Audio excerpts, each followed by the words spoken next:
Hi friends, welcome to our channel. ఈ కథ ప్రేమ, పగ, విరహం, ఆవేదనలతో నిండి ఉంటుంది. ఈ కథ మీకు నచ్చితే మీ ఫ్రెండ్స్ అండ్ ఫ్యామిలీ మెంబర్స్కి షేర్ చేయండి. ఈ వీడియో నచ్చితే లైక్ చేయండి. దాని ద్వారా ఈ వీడియో యూట్యూబ్ ఇంకొంతమందికి సజెస్ట్ చేస్తుంది. ఈ వీడియోలో మీకు నచ్చిన భాగాన్ని కామెంట్ చేయండి. కథలోకి వెళ్తే 15వ శతాబ్దంలో దక్షిణ భారతదేశంలో కర్ణాటక, తమిళనాడు సరిహద్దుల మధ్య ఉన్న కొండల శ్రేణిలో ఒక పురాతనమైన కోట కనిపిస్తుంది. ఆ కోట పేరు మోహిని నిలయం. ఆ కోట శిలలతో కట్టబడింది. కానీ ఆ శిలలు కేవలం రాతివి మాత్రమే కాదు, అవి రక్తంతో రాసిన చరిత్రను దాచుకుని ఉన్నాయి.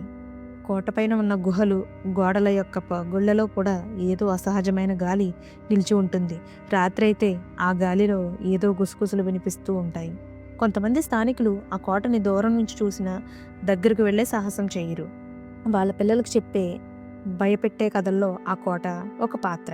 కానీ ఎవరూ చూడని ఆ కోటలో అందమైన యువతి ఉంటుంది. ఆమె పేరే మోహిని. ఆమె చర్మం మంచులా వెలుగుతుంది. కళ్ళు ఎర్రగా నిశ్చలంగా ఉంటాయి. ఆమె నడిస్తే గాలి విహరిస్తున్నట్లుగా ఉంటుంది. ఆమె మాట్లాడితే ఆ స్వరం గుండెల్లోకి చొచ్చుకుపోయేలా ఉంటుంది.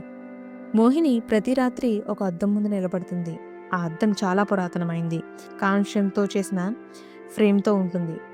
అది ఆమె తండ్రి కాలం నాటిది. ఆ అద్దంలో ఆమె ముఖం ఆమెకు నచ్చదు. ఆమె అందులో చూసేది ఒక ముసుగు, ఒక శాపం. నిజానికి ఆమె మానవురాలు కాదు. ఆమె ఒక రక్త పిశాచి. 300 సంవత్సరాలుగా ఆమె జీవిస్తుంది. జీవించడం అనే దానికన్నా ఆమె కేవలం ఉంది అనడం భావ్యం. చాలా సంవత్సరాల క్రితమే ఆమె మరణించింది. ఆమె గుండె కొట్టుకోవడం ఆగి చాలా కాలమైంది. ఆ శరీరం మంచులా చల్లగా ఉంటుంది.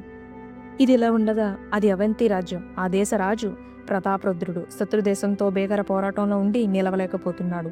అప్పుడే అక్కడికి వచ్చాడో యువకుడు. తన రాజ్యంలో మహారాజుని ఓడించబోతున్నారని తెలిసి దేశ పౌరుడిగా తన వంతు బాధ్యతను, తన రాజ్యాన్ని, తన రాజుని, ప్రజల్ని రక్షించడం కోసం ప్రాణాలైనా అర్పించి వేర స్వర్గం చేరాలనే సంకల్పంతో శత్రురాజ్యంపై భయంకర పోరాటం చేస్తూ ఊచకోత కోస్తున్నాడు. అతడి పరాక్రమాన్ని చూసి మహారాజుకి, సేనానికి ఒళ్ళు గగురు పొడిచింది. అతని వయసు సుమారు 23-24 ఏళ్ళు ఉండవచ్చు. అతడిని ఎప్పుడూ ఆ రాజు సైన్యంలో చూడలేదు.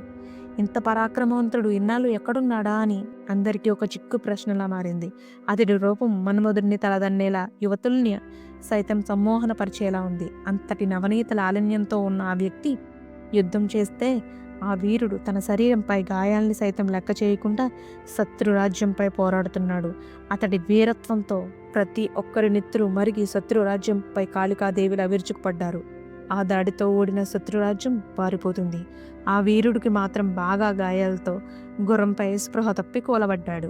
దానితో ఆ గుర్రం యుద్ధ వాతావరణపు కేకలకి దూరంగా అడవి వైపు పరుగు తీసింది.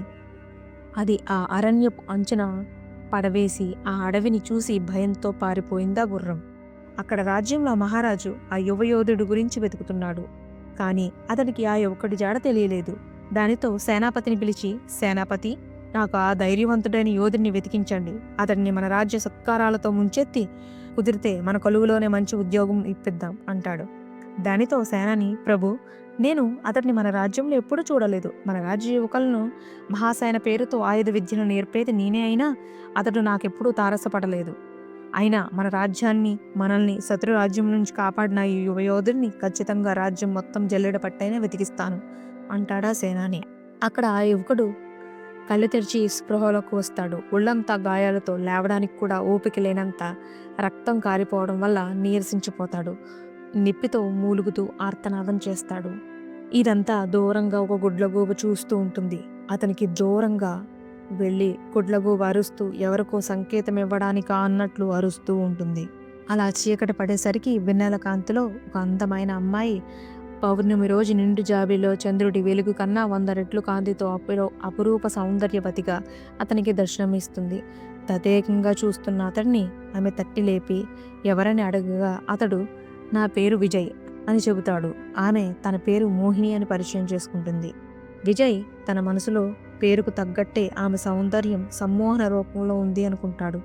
మళ్ళీ స్పృహ కోల్పోతాడు. ఆమె ఆ అడవిలోనే గల తన అంతఃపురానికి తీసుకువెళ్ళి అతని గాయాలకు కట్టుకట్టి అతని కోసం ఒక కషాయాన్ని తీసుకువచ్చి అతన్ని లేపుతుంది. ఆ కషాయాన్ని తాగి మరలా నిద్రలోకి జారుకుంటాడు. ఇలా ఒక వారం రోజులు అతడికి పరిచర్యలు చేయగా అతను కొద్ది కొద్దిగా కోలుకుంటాడు. ఆమెలోని రక్త పిశాచి అతన్ని చంపి మరికొంతకాలం బ్రతకమని చెప్తుంది. అతడి రక్తపు వాసన ఆమెలో పిశాచిని మేల్కొలుపుతుంది. కానీ మోహిని తనను తాను కంట్రోల్ చేసుకుంటూ అతడికి సేవలు చేస్తూ ఉంటుంది. ఆమెకు అతడిని చూడగానే ఏదో తెలియని ఆత్మీయత ఆమెను ఆపుతుంది.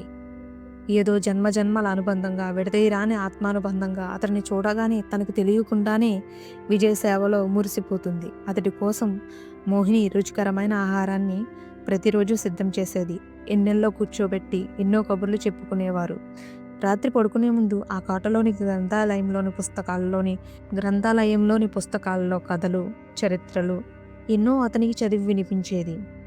ఎంతో కాలం నుండి ఒంటరిగా ఉంటున్న ఆమెకి విజయ్ రాక ఒక బహుమతిలా అనిపించింది. విజయ్ మోహినితో, మోహిని, నేనెవరో మీకు తెలియకపోయినా మీలోని మానవత్వం నన్ను బ్రతికించింది. ఇంతకాలం మీరు మాత్రమే ఈ కోటలో ఉన్నారు. మీ తల్లిదండ్రులు, కుటుంబ సభ్యులు నాకు కనిపించలేదు. ఏమయ్యారు అని అడుగుతాడు విజయ్. మోహిని మాత్రం సమాధానం చెప్పలేక బాధపడుతుంది. ఆమె బాధని అర్థం చేసుకున్న విజయ్, క్షమించండి, మిమ్మల్ని బాధపెట్టడం నా ఉద్దేశం కాదు. కారణం ఏదైనా నేను మిమ్మల్ని నమ్ముతున్నాను. మీరింత యుక్త వయస్సులో ఒంటరిగా ఉండడం క్షేమం కాదని నా అభిప్రాయం. మీరేమీ అనుకోకపోతే నేను కోలుకున్నాక మీరు కూడా నాతో రాజ్యానికి వస్తే బాగుంటుంది అని అంటాడు విజయ్.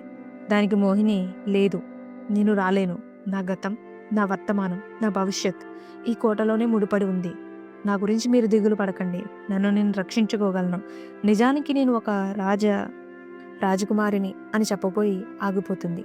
విజయ్, మీరు ఒక ఏంటి చెప్పండి అని అడుగుతాడు. మోహిని మాట మారుస్తూ ధైర్యవంతురాల్ని, ఒక రాజుకి ఏమాత్రం తీసిపోనులేండి అంటుంది. విజయ్, అంటే మీరు ఇంత చిన్న వయసులో ఒక రాజు చేసే అన్ని సాహసాలు చేయగలరన్నమాట అని వ్యంగ్యంగా అనేసరికి మోహినికి పట్టరాని కోపం వస్తుంది. అంటే మీరు నన్ను అవమానిస్తున్నారా? అయితే మీకు కత్తిసాం వచ్చు కదా అని లోపల నుండి వరలో ఉన్న 2 ఖడ్గాలను తీసుకువచ్చి అతడి చేతికి ఒకటి ఇచ్చి మరొకటి ఆమె తీసుకుంటుంది. నాతో కత్తిసాములో గెలిచి అప్పుడు మాట్లాడండి.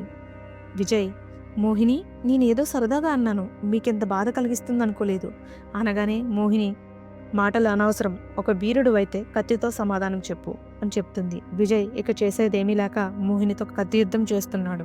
మోహిని దాటికి నిలవలేకపోతున్నాడు. అనారోగ్యం నుంచి కోలుకుని ఆరోగ్యంగా ఉన్నా సరే ఆమె శక్తితో సరిపోల్చుకోలేకపోతున్నాడు. ఒకానొక క్షణాన మోహిని కత్తి విజయ్ గుండెలపై చిన్న గాయాన్ని ఏర్పరిచింది. మోహిని తనకు తెలియకుండానే అప్రయత్నంగా తన కన్న వెంట నీళ్లతో, విజయ్, ఏమైంది? ఈ గాయం నా వల్లే. నన్ను చులకనగా మాట్లాడానే ఉక్రోషంతో నీపై కత్తి దూశాను, కానీ నీకేమైనా అయితే అని ఆగిపోయింది. ఆ క్షణం ఆమె తనకు తెలియకుండానే విజయ్పై పెంచుకున్న ప్రేమను వ్యక్తం చేయబోయింది. ఇంతలో విజయ్, చెప్పు మోహిని, నాకేమన్నా అయితే? మోహిని అక్కడి నుండి వెళ్ళిపోబోతుంది. విజయ్ ఆమె చేతిని పట్టుకుని వెనక్కి లాగబోయాడు. ఆ చర్యతో ఆమె విజయ్ గుండెలపై వాలిపోతుంది. విజయ్ గుండె వేగం మోహినికి స్పష్టంగా వినిపిస్తుంది. మోహిని హృదయం ఆగిపోయి చాలా సంవత్సరాలైంది. విజయ్ని హత్తుకున్న ఆ క్షణం ఆమె హృదయంలో ఒక అలజడి రేగింది. విజయ్ ఆమెని మరింత దగ్గరకు తీసుకోబోగా ఆమెలోని రక్తపిశాచి మేల్కొంది. తన కళ్ళు ఎర్రగా మారుతున్నాయి. తన పంటి కోరలు పెరుగుతున్నాయి. తన చేతి గోర్లు పొడవుగా పెరగసాగాయి. ఒక్కసారిగా విజయ్ రక్తాన్ని తాగి చంపాలని తన చేతిలో విజయ్ తలని పట్టుకునే లోపు ఒక నల్లపిల్లి శబ్దం చేస్తూ ఆ ప్రాంగణంలో కనిపించింది. మోహిని వెంటనే తేరుకుని అక్కడి నుండి తలదించుకుని ఆ ప్రదేశం నుంచి లోపలికి వెళ్ళిపోయింది. విజయ్కి మోహిని తనను ఇష్టపడుతుందా లేదా అనే అనుమానం, సందిగ్ధత మొదలయ్యాయి. విజయ్ గాయాల నుండి మెల్లగా కోలుకున్నాడు. ఆ చర్య తర్వాత మోహిని అతని దగ్గరికి వెళ్లే సాహసం చేయలేదు. దానికి కారణం ఆమెలోని రక్తపిశాచి రక్తం వాసనకు తనను తాను అదుపు తప్పి విజయ్ ప్రాణాలు తీస్తుందనే భయం. మోహిని ప్రమేయం లేకుండానే పోయిన ప్రాణాలు గుర్తొచ్చాయి.